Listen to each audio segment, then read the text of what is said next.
ना, आप बताओ इसमें से land and building non current है, काउंटिंग में नहीं लेंगे। इन्वेंट्री करंट क्या है, trade receivable, current investment, trade payable, long term borrowing काम का ही नहीं है, short term borrowing current liability, provision for tax current liability, outstanding expense current liability, और cash and cash equivalent current asset. लगाओ formula.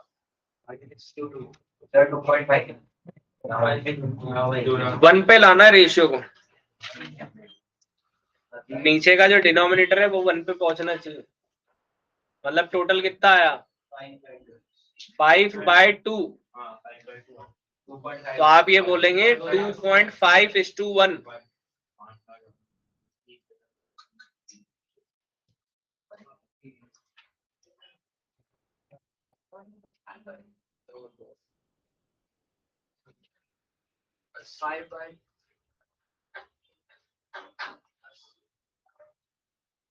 चालीस 40 और 70, 1, 10 और 90, तो ये तो आ गया 2 लाख।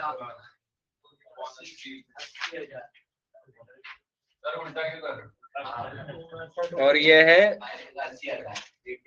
10, 30, 46, 80,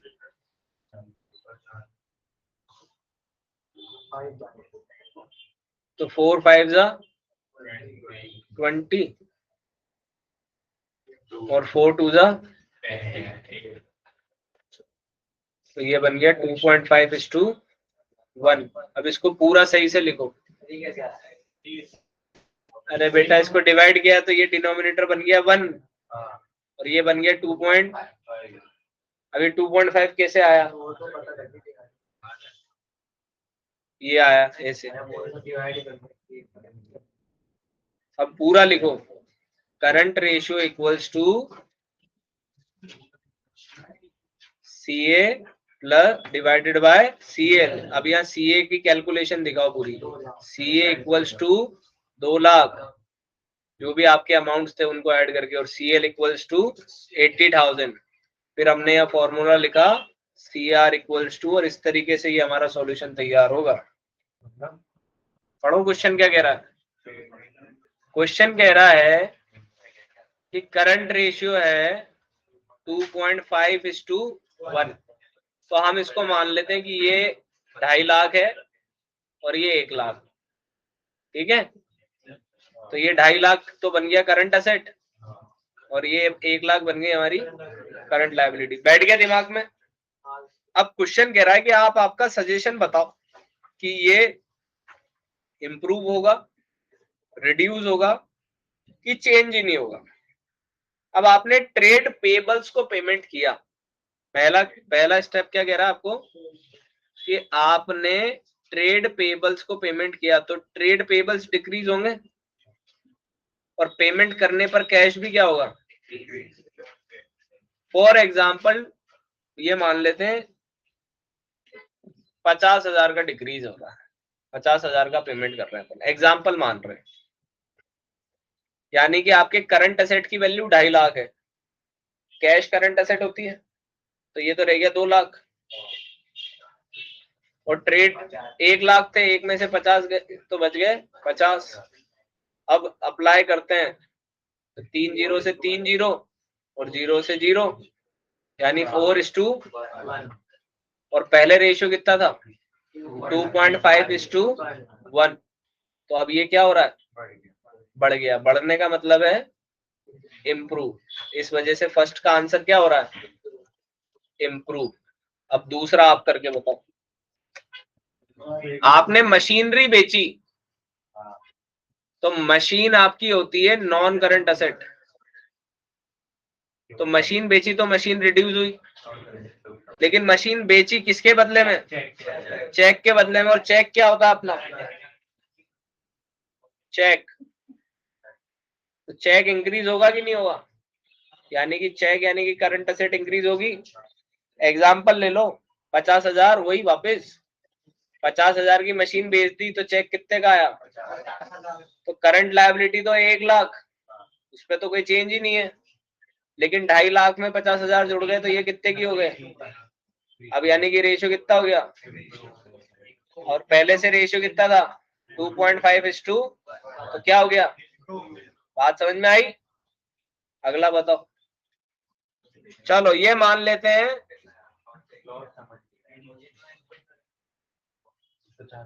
यार ये प्रिंटिंग एरर है इसकी,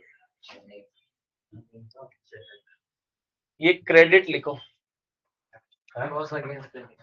क्रेडिट लिखो इसमें, sale of inventory at loss against credit.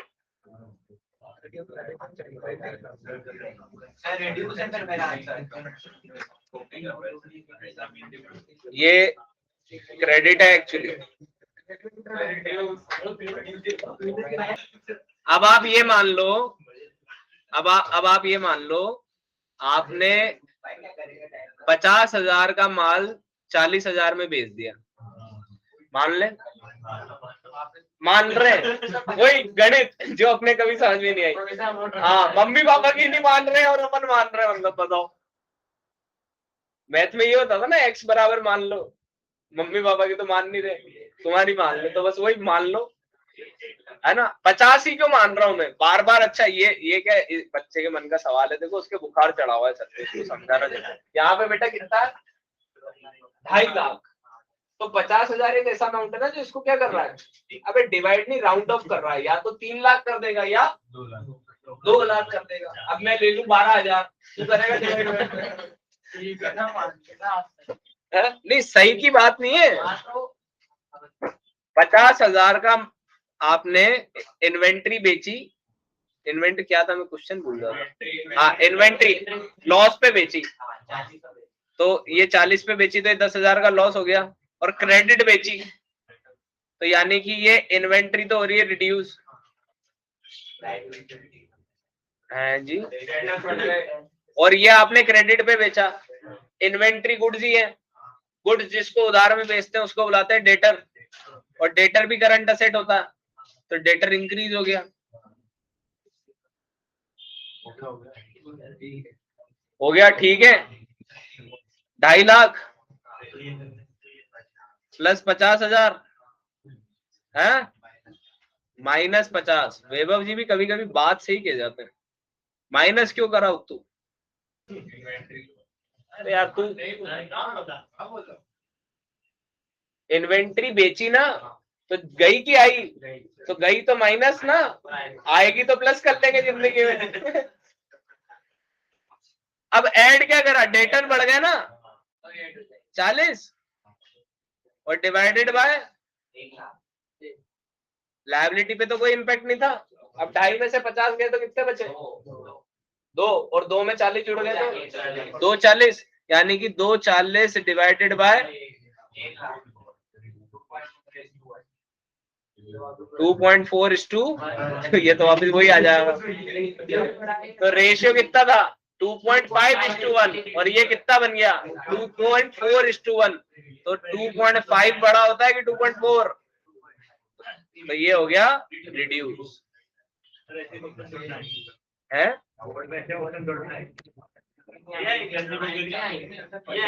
ये थ्योरी चैप्टर है ना। हाँ जी। अगला, cash collected from trade receivables. Cash भी करंट असेट है और ट्रेड रिसीवेबल भी करंट असेट है। तो यानी कि अगर 50,000 का कैश आ रहा होगा तो 50,000 के ट्रेड रिसीवेबल भी रिड्यूस हो रहे होंगे। तो 50 माइनस के और 50 प्लस के, अबे 40 का मेरे को तेल से 50,000 लेने थे, देने मेरे को 50,000 दे दिया। अरे तेरी बात ही ना, बात नहीं चलती, आप बोलो मैं तो नहीं बोलूंगा। ट्रेड रिसीवेबल भी एसेट होती है और कैश भी एसेट होती है। अगर ट्रेड रिसीवेबल कम हो गए और कैश बढ़ गए तो अंतर तो क्या हुआ, वो उधर से कम होके इधर बढ़ गया। डिसऑनर्ड का मतलब बाउंस हो गया।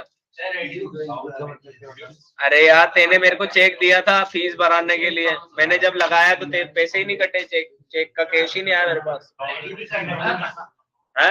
रडूस रडूस रडूस कह रहा है, रडूस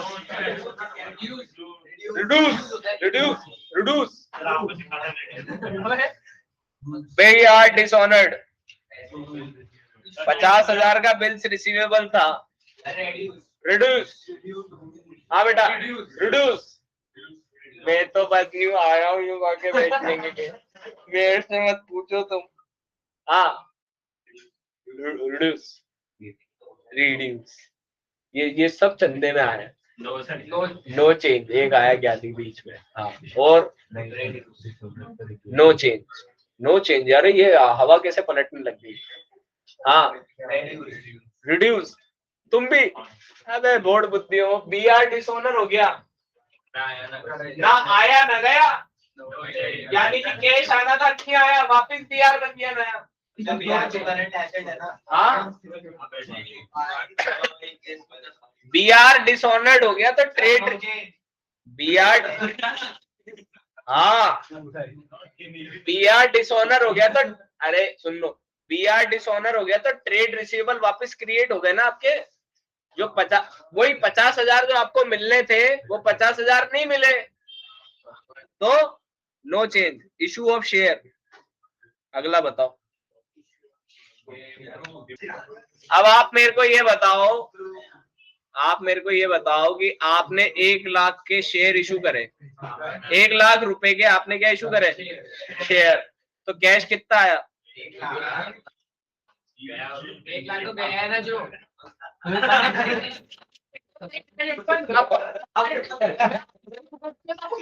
ने तो लिया, कंपनी ने तो दिया ना, अपन ने लिए, दिए किसने? दिए किसने? अरे अपन ने लिए, पता ना तो अपन ने लिए, कंपनी ने। तो ये 1 लाख रुपए किसके पास गया? कंपनी के पास। अपन अपने लिए कर रहे हैं, कंपनी के लिए कर रहे हैं, कंपनी के लिए। तो कंपनी के पास 1 लाख इंक्रीज हुआ कि नहीं हुआ? यानी कि कंपनी के पास थे पहले 2.5 लाख, 2.5 में 1 लाख बढ़ गया। बेटा विशाल जी सुनने के बाद तो सब बोल देते हैं। हाँ तो ये हो गया 3.5:1। अपन ने तो लिए, लेकिन तो भावुक हो गया बेचारा अपना। इम्प्रूव, हाँ इशू ऑफ शेयर अगेंस्ट, यार क्वेश्चन तो बोलने दे ज्ञानी यार। Issue of share against the price of building, हाँ against the purchase of building. इतना दिमाग उलझाना ही नहीं था। बिल्डिंग नॉन करंट असेट है और जो शेयर्स है वो नॉन करंट लायबिलिटी है, करंट का कुछ खेल ही नहीं आ रहा। तो बिना किसी हिसाब किताब के आप यहाँ बोल सकते हो रिडम्पशन ऑफ डेबेंचर्स। डेबेंचर्स क्या होते हैं? और जो इस साल रिडीम हो रहे डेबेंचर्स वो क्या होते हैं? Other current liability. मजे की बात है, डेबेंचर अब ऐसे बोर्ड में है ना, ऊपर के नहीं आएंगे, ये लास्ट वाला आएगा। हाँ वो आपको ऐसा सुर्रा छोड़ेगा कि आपको लगेगा अरे ये सवाल तो मेरे को आता है, जबकि उसका कंसेप्ट किसी और तरीके से सॉल्व होना। तो आपका कंसेप्ट लगा डिबेंचर्स तो नॉन करंट लायबिलिटी है। हाँ रिडम्पशन कर रहे हैं तो पेमेंट कर रहे होंगे, चलो 50,000 चले गए तो 2.5 लाख में से 50 चले गए तो 2 और 1 लाख तो 1 लाख ही रहेंगे। तो 2 और 1 यानी 2.5 से हो गया 2, तो ये तो रिड्यूस होना चाहिए, ये बन रहा सबका।